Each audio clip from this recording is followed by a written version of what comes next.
lot of people must want your business. So let's talk a little bit about that. I've counted on a couple of occasions, and I get about 100 emails a day. Does anything break through the clutter and get your attention? You know, believe it or not, I skim those 100 emails, right? Because they're interspersed with all this other stuff. And so I think subject lines are extraordinarily important. Sometimes that'll be the thing, right? Somebody is sending something and it's got that subject matter that's addressing a pain point that I have, or a concern that I have, or a nervousness that I have that I'm not up to speed on something important, right? Yeah. And I'll click in and I might sign up for a webinar, or I might just agree to a 15-minute conversation.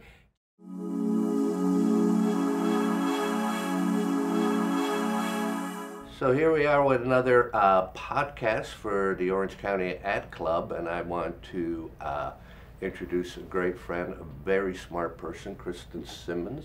Great to be here. Who is the Chief Innovation Officer for Experian.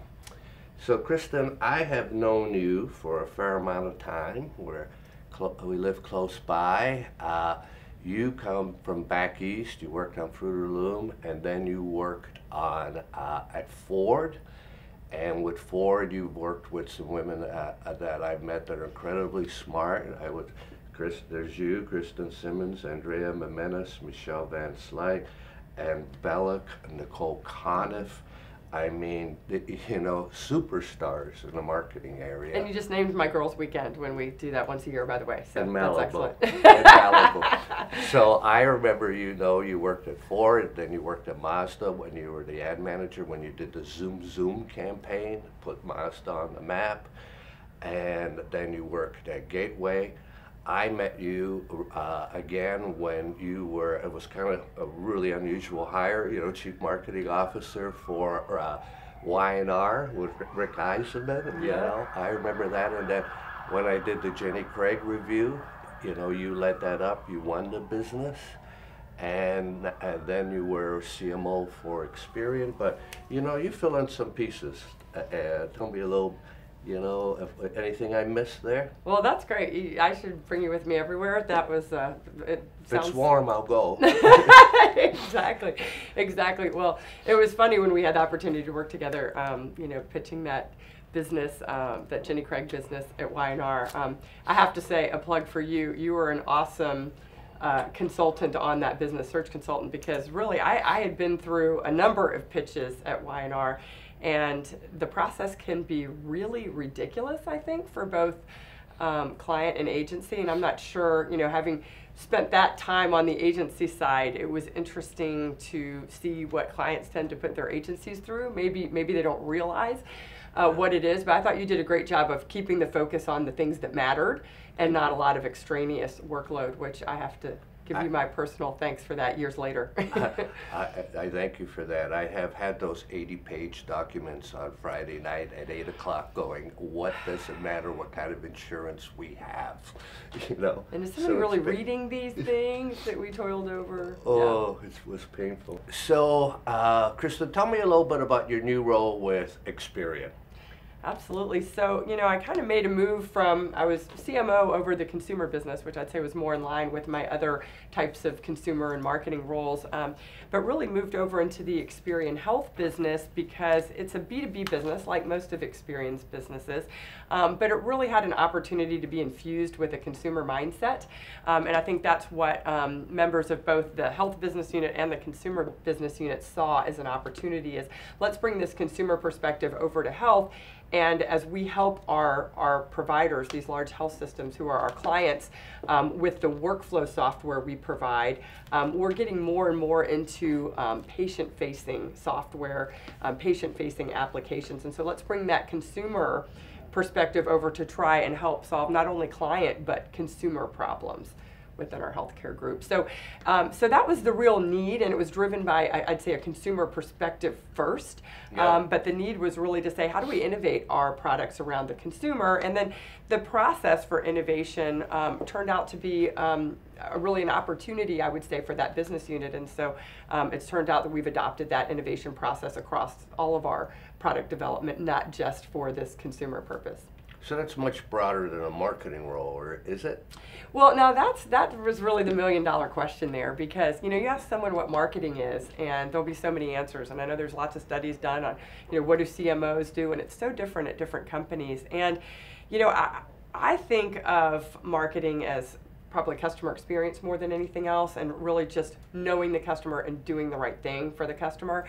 And I feel like that goes back to the old days of when marketing probably started. But somewhere along the line, it feels like we've diverged from that. And I think especially as we have more and more tech companies and more technology in our companies, you've seen kind of a splintering. And I think it varies a lot in different companies, but I think in a lot of technology companies, the product and the technology are close together. Like, let's say Experian's consumer services division, everything that we sell is some kind of digital experience ultimately. And back in the days of Mazda, the engineers were building cars. So if there was an app or a website to be built, marketing did that, right? In the days of digital experiences, there needs to be a real blend between what marketing's doing and what product's doing and what technology's doing. And I think as a result, sometimes marketing gets saddled as more of just an acquisition vehicle, which I think is quite narrow. So to me, moving over into this innovation that says, what do our customers really care about? What is really important to them? And how do we go deliver against that? To me, comes back to the ultimate foundation of marketing. So I guess it depends on who you ask. It seems like a stretch, or it seems like returning to its roots, but I tend to think more of the latter. What about technology? You touched on that. I find, and I think I've got pretty good online game, but I can hardly keep up with it. There's so many automation tools, marketing automation. There's the buzz of the week or the buzz of the year, and social media platforms and automated marketing platforms, and then traditional advertising, and then public relations, and then blogging and podcasts. Yeah. How do you keep up with it? Well, I don't put myself at the top, in the top 1% of people that keep up with that, to be totally honest. I think there's so much to keep up with. If I contrast what my perspective was, for example, in a consumer business, so in Experian's consumer business, we deal with millions and millions of consumers, and we were looking at ways to automate content delivery and help get, if you're a consumer and you come to us for a certain need, what's the best piece? We have reams and reams of helpful content. How do we get the best thing in front of you that is meaningful to you? That's something that we feel like AI could probably help with, but then now I've moved over to a B2B business where those types of solutions aren't even relevant. And so I guess to me, the most important thing is, what is the problem that you're trying to solve, or what is the experience that you're trying to create? And as you go about solving that problem, then kind of research the technologies that are the most germane. But I think if you don't approach it with somewhat of a focus or somewhat of a brief, in the advertising world, then you'll just get lost in what's the newest and greatest thing. Yeah. And I see companies say, well, how do I use AI, or how do I use this? And it feels sometimes like a solution, I think, in search of a problem. Sure. And instead of, well, what are we doing the core foundational things right? Do you have a mobile optimized website? Do you have, but you see sometimes people trying to leapfrog to whatever the latest and greatest buzzword is. And I think that's actually a bit dangerous. And do you try to learn it all, or do you surround yourself with all these knowledge sources and then append them to you? I think you know the answer to that question for me. I definitely try to surround myself with A, people who are smarter than I am, and That's B, key, people who is totally key. I remember when I was a puppy working in Toronto, and we only worked on packaged goods. This division of JWT often had conflicts. Anyway, really tough kind of heavy lifting packaged goods. And the guy that ran it, Stan McInerney, I went up to him and said, "You know so much about packaged goods." And he said, "I know shit about packaged goods. I just surround myself with people that know a lot about it."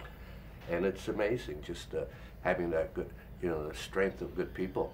And there are people who are so naturally interested in technology that they are going to be the early adopters. They have just an intense curiosity about that. So to put somebody like that on the Sure. case when you're looking for a technology solution is great, right? But I think marketers also just need to be dot connectors. You talk about connecting the dots, right? And connecting the dots with people and with networking and with solutions, and really seeing something over here that might apply over there, and oh, this person or this expertise or this capability, could really help over here. And so I think it's important to kind of keep that holistic perspective. And so I'm probably a little bit more of a generalist, and really do try to surround myself with people who are experts.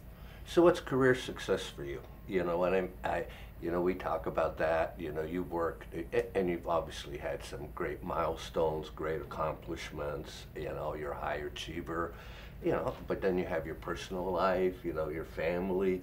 So what's career success? Is it, hey, when you're driving in on, that you don't, on Sunday night, you don't dread going into work? Or is it, hey, do new innovation things? So tell me, what's career success for Kristen Simmons? Great. So you're starting to touch on work-life balance, which is another issue too. But if I look at career success, I think, over time, we're not the youngest people in the room here, and we get we're young definitely people, not the youngest 30-year-old people in the room. people 20s. Exactly. There's people in their 20s out there. Crazy. But I think one of the things that does come with age, or at least did for me, is just more of a comfort level with who you are and what's really important to you. And some of the things that are career success for me is I do want to get up and enjoy going to work. I don't want to dread on Sunday nights, and I don't.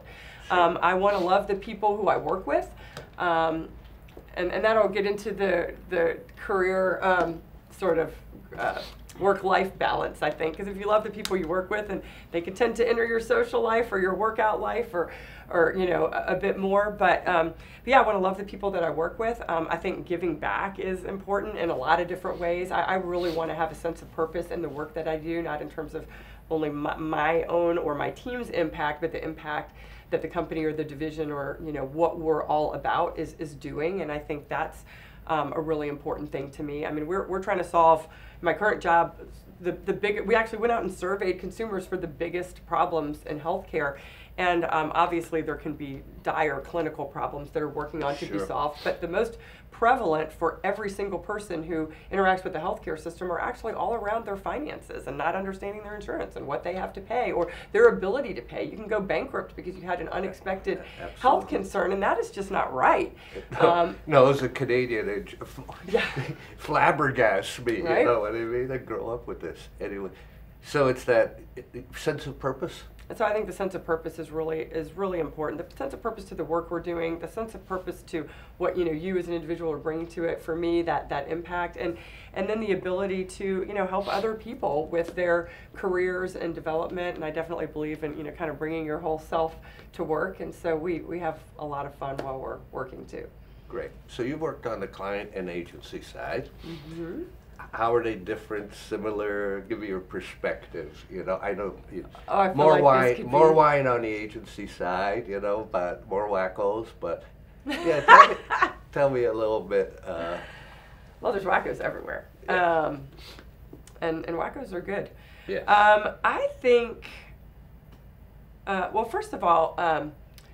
I don't know if you know this about me, but going way back in time, I grew up with this just insane curiosity around advertising, like since I was in kindergarten. And my parents would tell me that literally there'd be a TV show on. And first of all, I love to draw and love to do art. And I think that's how I first got interested in advertising, because I was kind of told that's what you do if you can draw, is you go into advertising. Sure. These days, of course, that's not necessarily so relevant, but back then it was a little more so. And I would be sitting there with my easel drawing, and the rest of the family is watching some TV show, and I'd be oblivious, and then all of a sudden a commercial would come on, and I would stop, and I would watch the commercial intently.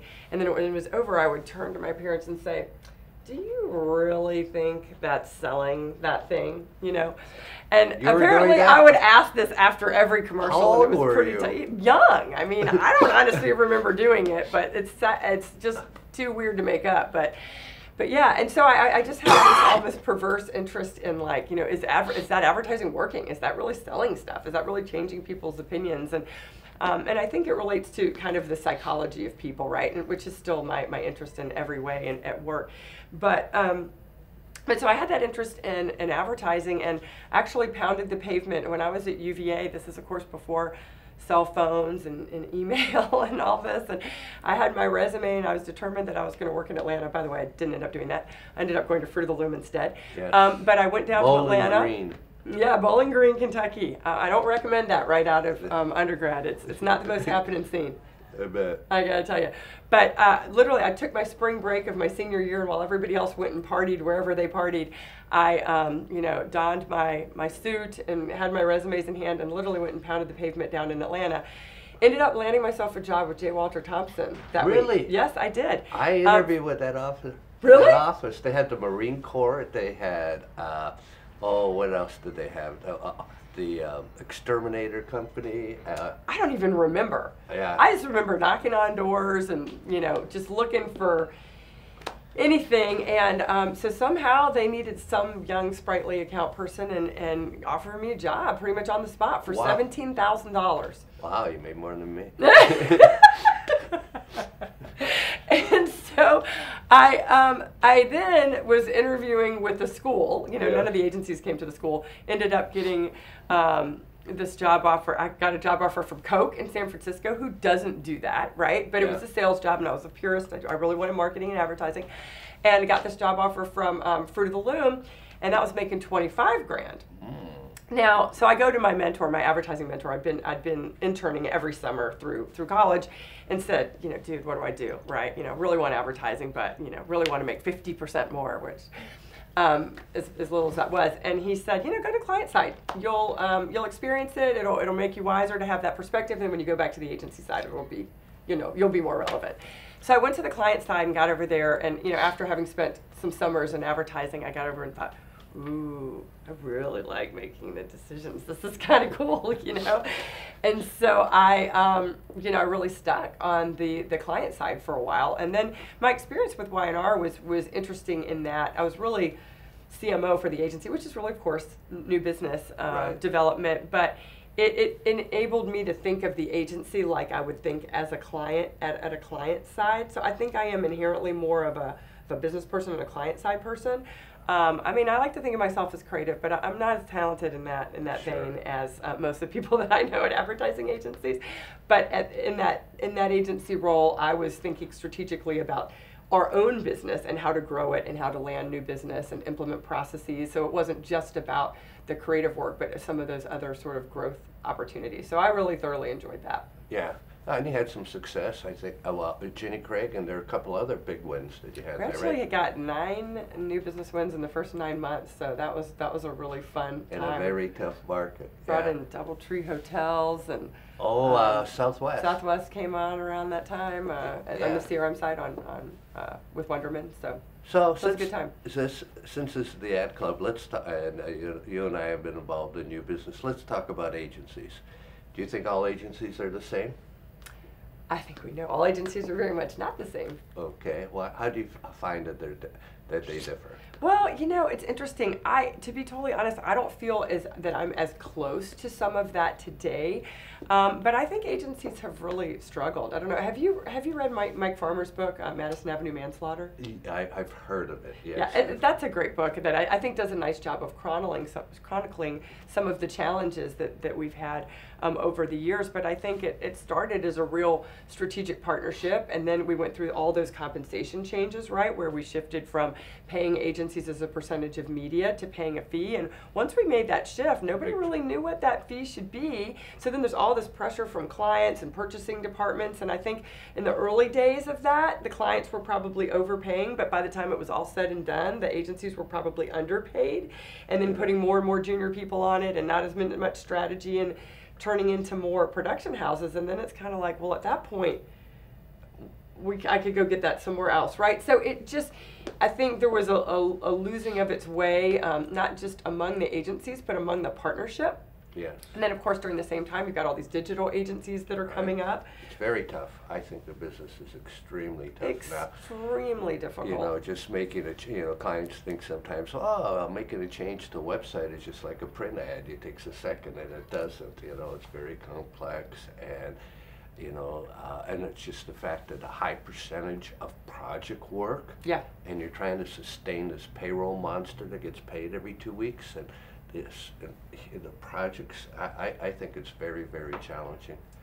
So, you know, Super you're challenging. obviously, you know, big company, and, you know, so in a new business area, a lot of people must want your business. So let's talk a little bit about that. How many solicitations do you get in a month or a week? What do you get? You know, what do people send you? Well, it's interesting because, you know, having moved over to health, I still get more solicitations about the consumer business, but, you know, I've counted on a couple of occasions and I get about 100 emails a day. 100 emails. A day that are solicitations. And you know, we had Martin Borsati on from Jacuzzi, and he says he doesn't even answer his phone at the office. The messages send me an email because he says 100% is solicitation.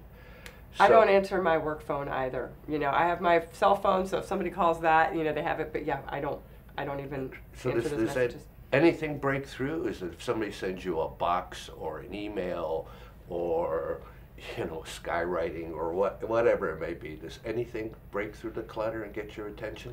I think occasionally some of the packages do. Someone sent, oh gosh, it was a couple years ago, but sent almost like sent an Amazon Echo and said like, hey, you can, you know, we've got a voice skill that works with our product. And it didn't pertain to my immediate need, but I thought it was so clever and relevant that I passed it along to someone else. Not inside our company, but and I can't even remember the company that sent that, but I thought that was pretty clever. But I think, you know, believe it or not, I skim those 100 emails, right? Because they're interspersed with all this other stuff. And so I think subject lines are extraordinarily important, just like they are with consumer marketing, Sure. right? Just for us as marketers. And believe it or not, I have done business off of a cold call email, but most of them are horrible. I'll be interested, you know, you asked earlier, how do you keep in touch with technology? How do you keep in touch with things that are going on? Sometimes that'll be the thing, right? Somebody is sending something and it's got that subject matter that's addressing a pain point that I have or a concern that I have or a nervousness that I have that I'm not up to speed on something important, right? Yeah. And I'll click in and I might sign up for a webinar or I might just agree to a 15-minute conversation just because I want to hear what that thing is about. But I would say, you know, out of 100 emails I get, I probably only open maybe a couple a day. Yeah. And probably only respond to one or two in every 2 or 3 weeks or something like that. So not many, you know, not many. How many result in live meetings? You know, oh gosh, that's a great question. Well, these days everybody's from all over, so I feel like everything starts with a phone call. So sure. I would say I wouldn't even agree to a live meeting before a phone call. It's just too time intensive. Right. Yeah. You know, and it's funny, people ask me a lot about new business and how do you get new business. And I think you touched on it. It's the intersection of a pain point, which you don't know. You can't buy a database of client pain points, right? You can't. But you have to have a relationship. So when they get that pain point or you come into their life, you know, and you've established that relationship, that's the aha click moment, you know. And I think it's particularly tough for agencies because a lot of the solicitations I get aren't just from agencies, right? They're from different technology platforms or other kinds of solutions. But I think it's particularly hard for agencies because, you know, we're notoriously bad at marketing ourselves, right? How is one agency different from the next? And is that differentiating point relevant to the client's pain point, right? Yeah. That's really, really tough. So I think having kind of a thought leadership platform where you're able to reach out about certain things and engage on a level that might just be helping a client instead of selling your agency is super, super important. You know what, somebody called me because I blog a lot and I said, you know, what's the secret of new business? And I asked them, you know, how do you position yourself? And he says, well, we go after brands that have lost their buzz, basically. They were bigger before, but they lost their way. And I said, well, out of 100 solicitations, how many responses do you get? And he says, oh, about 15%. I said, that's phenomenal. That's phenomenal. He says, but you know what we do? We research the client's business. Yeah. So they're not talking about the agency, they're talking about the client's business. And it's like any other pitch. As soon as you start talking about the client's business, every client listens. You know, the logo chart is all the same. Hey, we all work at big agencies, but it's about the client's business. It's a great point, and I think to that point, probably the thing that drives me crazier than anything else is the email that basically says, "Hey, I'm the new rep for blah blah blah, and I'd like to, get 30 minutes of your time to get caught up to speed on your business." Yeah. Are you kidding me? Sure. Yeah, that's the worst I got case enough scenario. time. I've got lots of time. Yeah, my job is to get all you people up to speed on my business, right? So I think you're exactly right, is going out there and taking that initiative. And if you're an agency or other supplier who has access to data, if you do whatever, social media monitoring, and you can, it's pretty easy for you to put together some kind of analysis that uncovers some kind of interesting thing, I'll always respond to those. Yeah, I want a free analysis. Sure. If I get that far in the email, but usually that'd be in the subject line, right? But if you have something like that, to give away that's of value, I think that's a great entry point. Yeah, no, I agree. So let's talk a little bit about your personal life. You have a couple of children, Yeah. I know you've got your girl, your friends and all that. How do you balance it all? And tell me a little bit before you balance it. What do? You play drums, sing, do you do anything, surf? Oh my gosh, well, it's funny, I have... Still draw? What's that? You still draw? Well, it's funny, I actually spent this past week with some X-Acto knives, and it reminded me of my early agency days, but, I have a lot of different interests. I think we all have those interests that we've grown up with that we would love to pursue but don't have time to. I'd love to take an art class now. To be honest, I don't have the time.